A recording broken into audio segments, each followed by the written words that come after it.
রাতের অন্ধকারে কাল্লা শহরের মোড়ে মোড়ে বিজেপির বিরুদ্ধে টাঙিয়ে রাখা একাধিক ফ্লেক্সকে ঘিরে ধুমধুমার কাণ্ড বাঁধে। সোমবার বেলা বাড়তেই রাতের অন্ধকারে তৃণমূলের কিছু দুষ্কৃতী ওই ফ্লেক্স লাগানো করিয়েছে বলে দাবি করে বিজেপির যুব কর্মীরা। পরে সেই ফ্লেক্স খুলে ফেলা শুরু করতেই তাদের বাধা দেয় তৃণমূল কর্মীরা। তাই নিয়ে ব্যাপক হইচই বাঁধে। এলাকায় উত্তেজনাকর পরিস্থিতি তৈরি হয়। একদিকে তৃণমূল কর্মীরা দাবি করে ওই ফ্লেক্স তারা খুলতে দেবে না। বিক্ষুব্ধ বিজেপি কর্মীরা এগুলো লাগিয়ে রেখেছে।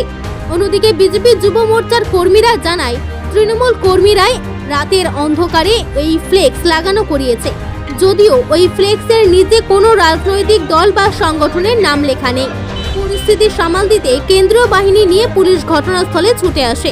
সেখানে তীব্র উত্তেজনা সৃষ্টি হয়। পরে পরিস্থিতি স্বাভাবিক হয়।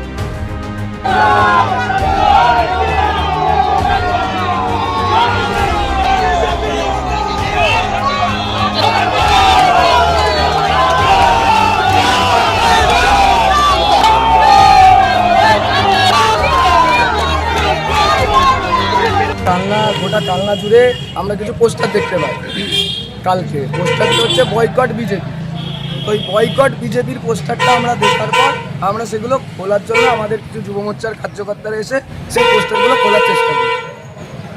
এই মুহূর্তে কি হয়, কিছু টিএমসির যারা লোকাল দাদাগিরি করে বেড়ায়, গুন্ডা বাহিনী তোলে, তাদের একটাতে ঘা লাগে। ঘা লাগার পর তারা এসে হঠাৎ করে ঝামেলা শুরু করে দেয়।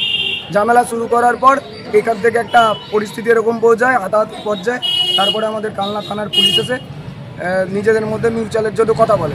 আমাদের একটাই বক্তব্য, পোস্টারগুলো বয়কট বিজেপির পোস্টার কারা লিখেছে তারা নিচে প্রচারে মেনশন করুন। তারা বলে যাচ্ছে সাধারণ মানুষ করেছে। সাধারণ মানুষ করলে আমরা যখন পোস্টারগুলো ছিঁড়ি তখন সাধারণ মানুষ প্রতিবাদ করছে। এখানে কিন্তু কেউ প্রতিবাদ করেনি।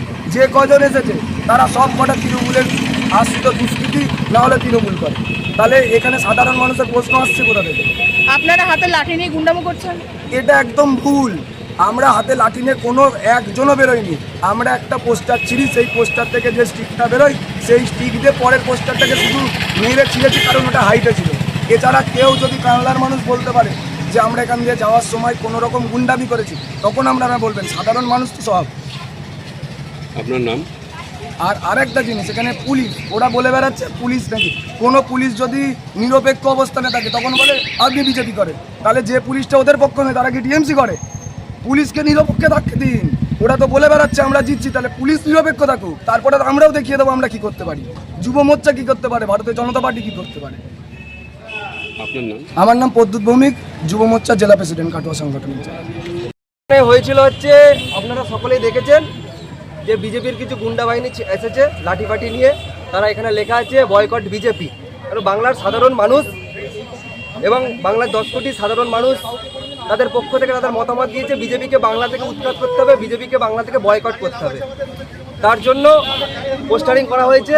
তো বিজেপির কিছু গুন্ডা বাহিনী এবং বিজেপির যে জেলা সভাপতি আছে প্রদ্যুৎ ভৌমিক, সে তার গুন্ডা বাহিনীকে লাঠি সোটা নিয়ে কালনা শহরের মধ্যে একটা বিশৃঙ্খলা সৃষ্টি করার চেষ্টা করছে এবং কালনা শহরে একটা উত্তপ্ত পরিবেশ তৈরি করতে যাচ্ছে ভোটের আগে। ভোটকে নিয়ে একটা গন্ডগোল এবং সাধারণ মানুষকে ভয় দেখানোর চেষ্টা করছে। তারই প্রতিবাদে আজকে আমরা তৃণমূল কংগ্রেসের পক্ষ থেকে আমরা প্রতিবাদ করলাম এবং আগামী দিনে তারা যদি না শুধরায় বা এরকম যদি গুন্ডাগিরি করে থাকে, আগামী দিনে বিধানসভা ভোটে বাংলার মানুষ, বাংলার 10 কোটি মানুষ এর জবাব ঠিক দিয়ে দেবে।